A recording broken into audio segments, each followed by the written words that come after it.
back to the show. As you can see, this is the Mortal Kombat 2 review I did of the Game Gear this past season. And that's Scorpion kicking the crap out of me there. Well, I decided to revisit the Mortal Kombat franchise with this next review.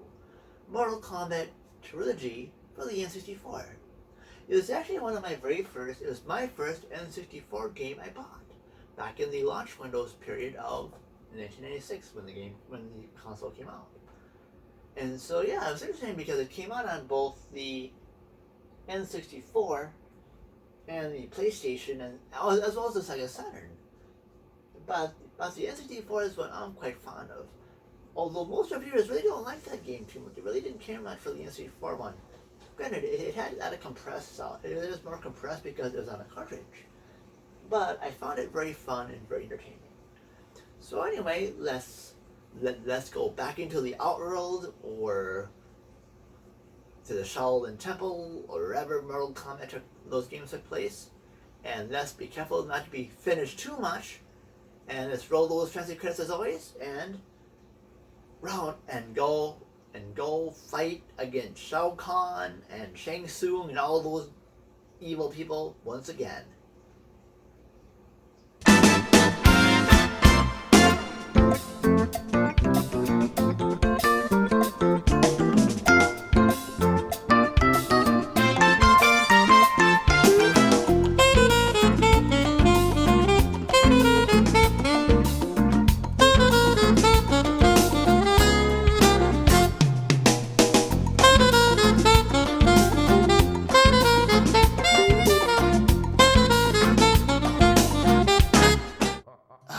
Mortal Kombat Trilogy. What a game. It's funny because in this game, it's kind of like a greatest hits of everything. It's kind of cool because it's like you get everybody in most of the arenas from most of the games. All the battle arenas that were in 2, 3, and Ultimate 3 were in Trilogy. But apparently only 4 of the backgrounds from the original arcade Mortal Kombat were featured, which is, if you're wondering, the courtyard, Goro's lair, the pit, and the pit bottom. So that's interesting. Although the PlayStation and Sega Saturn versions lacked the hidden portal and the new Dorphin stage from Mortal Kombat 3, whereas the N64 version that we're reviewing here lacks Khan's Arena and the bank from Mortal Kombat 2 and 3, respectively. Anyway, besides the Ultimate Mortal Kombat 3 roster, which is pretty much in here, they added Raiden and Baraka exactly, I guess, as they appeared in Mortal Kombat 2, as well as running animations especially created for Mortal Kombat Trilogy. And wait, I think this is the Saturn version. Yeah, I think that was the Sega. I think that was the CD. Excuse me, the CD versions. Sadly, I think in the N64 versions, see, unlike what's cool about the N64 version, it includes a 3-on-3 simultaneous battle as an exclusive feature. I think that must have mean. Because I don't think it's simultaneous per se. I think each player takes a turn, and like the endurance battles of one back in the day. And of course, I guess in this version you get 4 credits. But after you play a 2-player match, I guess you get an extra credit. And of course to unlock, of course I think I know there is a unlimited continue thing, but you gotta put a code I think in here, because yeah, as you can see, I think I did. There are codes you can enter that kind of unlocks a lot of this stuff, which is kind of neat. And of course, this N64 version did get a lot of guff or crap for not having, because the music was more compressed almost. Because yeah, you can tell between the Saturn and the PlayStation version and the N64 version, the cartridge version sounds a lot more compressed and almost miffed in a way. Not too miffed, but you can definitely tell the difference. Although to me, that's what I grew up with, and I don't mind it. But nowadays I can totally tell the difference. But to me, I've played this game so much, I get used to it. It's one of those things where back in the day I got so used to it, and I actually don't mind this. It's pretty fun.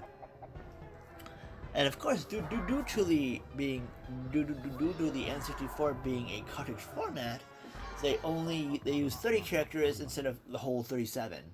Because I think you can't play as Goro or Kintaro, which is the two Shokan bosses from 1 and 2, as well as, of course, Jax, the classic Jax, Kung Lao, Kano, and Raiden. Although, and I know they took out the unmasked Sub-Zero, but in this N64 version, which is cool, they give you a masked Sub-Zero, but it's more like a Super Sub-Zero, because he's the combination of both the unmasked and the masked. So he can do like the classic Sub-Zero, the masked Sub-Zero's floor freeze, and the classic and the new unmasked Sub-Zeros, rain freeze, where you can make it rain ice or something, and do like the ice statue, which is kind of cool. Which is a really nice compromise, given the format of this, given the limitations of the software. And also, I guess there's this does have its own version of Chameleon. Instead of Chameleon with a C, which was a male ninja, they have a Chameleon with a K, which is a female ninja. That basically it randomly switches between Kitana, Melina, and Jade as special moves and stuff, which is kind of neat. And also the N64, also I guess I've noticed this. It includes a whole new stage called the Star Bridge. I guess it's made of the Pit 2 from Mortal Kombat 2's background, with like a big star-filled sky and stuff. So, which is pretty cool. It's pretty cool. And of course, as I mentioned, there are 2 secret menus that I know how to get in this game. I think you might even see them in this mode. I don't know if I put it in here. But like you gotta put in these codes for the secret menu, because apparently this game didn't bring.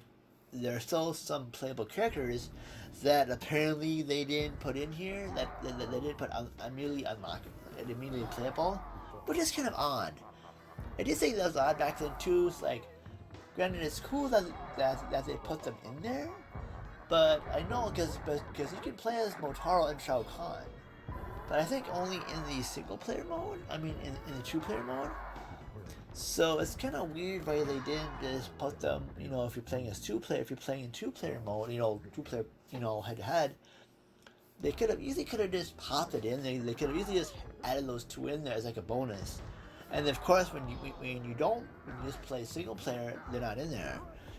People wouldn't be complaining too much. They probably would try like, oh, I can just only play, And there'd be a little too many people complaining, but over time they'd just go, oh, at least like,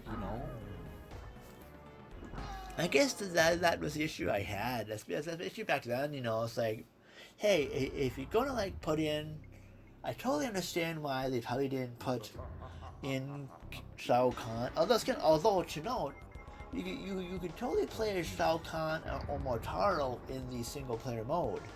So that's weird. So it's just weird per se.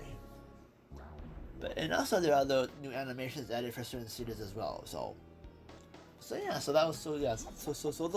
are just like the differences and what the game is like. Well, anyway, this was the first N64 game I ever bought for my console back in '96. Although I didn't get it directly on launch, because back in the day I was just wrapping up my senior year of high school. It's interesting because a lot of people I see on YouTube and stuff, they're a lot younger than me, some of these people. And so they're like, this is their childhood.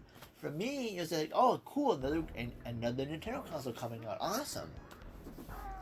I'm still a really big Nintendo fan, but I thought at this point I was going to be 18 soon, if not already, and I was still very excited for this console to come out, more so than the PS1 and the Sega Saturn. Seeing as they had this game come out, granted, I was wanting to get Super Mario 64, but back in the day, because I didn't get it, I know it came out in September of '96, and I didn't get mine until like late December of '96. So by then, Mario 64 was out, it's waiting for a restock, so I really couldn't get it at the time, so I found the next best thing, and that was Mortal Kombat Trilogy, this game I'm playing here. And yes, this Mortal Kombat trilogy I'm playing here is the exact same game I got back in December of '96, or the exact December 30th of 1996. So yay! Which was apparently one of my cousin's birthday back then. So that I was gonna say she's still living. Yeah, still his birthday. So yeah, so it's kind of cool that one of my cousin's birthday was the day I bought my 64. Well, nowadays that N64, another family member has it, and now I have two of them. I have a fantastic blue one, and then I use this RGB modded one for reviews such as this.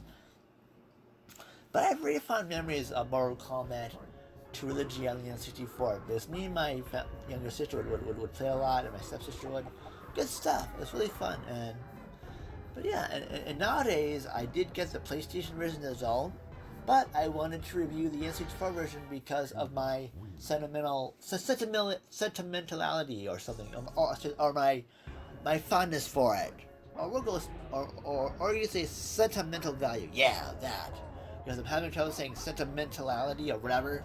That almost sounded like a Mortal Kombat-ality. Like, that'd be funny if it was like, if there's a sentimentality in Mortal Kombat. It's like it'd be funny. Like, what if that'd be kind of funny. I could almost imagine what that would be like, almost. But then again, the friendships are in there already, so that kind of takes the place of that. Anyway. But yeah, I thought this was a fun game for me anyway, and it still is. Like, granted, if you want a couple more characters, then yes, totally get the PlayStation or the Sega Saturn versions of the same game. But if you want to see what the N64 version was like, I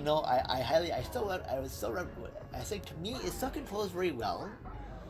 To me, I know it's not as quite good as the PlayStation or Saturn versions control-wise, but it controls pretty well for me anyway. And I thought it controlled very well. So other than that, if you don't mind, so I still think it's kind of a cool thing just to see the differences. But I myself would still recommend the N64 game as well as the Sega Saturn or the PlayStation versions. But I know I'll probably, you never know, maybe I'll review I just have the PlayStation version, and maybe that will be for a different review for another time. But anyway, that's my take on it. I myself would recommend the N64 version because I don't mind the controls. If you don't mind it too much, go for it. And if you want to see what the N64 version is like, feel free to pick it up and give it a go. It shouldn't be too badly, priced still. But yeah, go give it a shot and see what you think. But anyway, of course, my recommendation scale is, for me personally, and if you're a Mortal Kombat fan, I would highly recommend it. So give it a go. And as always, if you live in or around Hastings, Minnesota, Minneapolis, Minnesota, please feel free to visit my friends at Level Up Games. As I've mentioned, they're not in South St. Paul or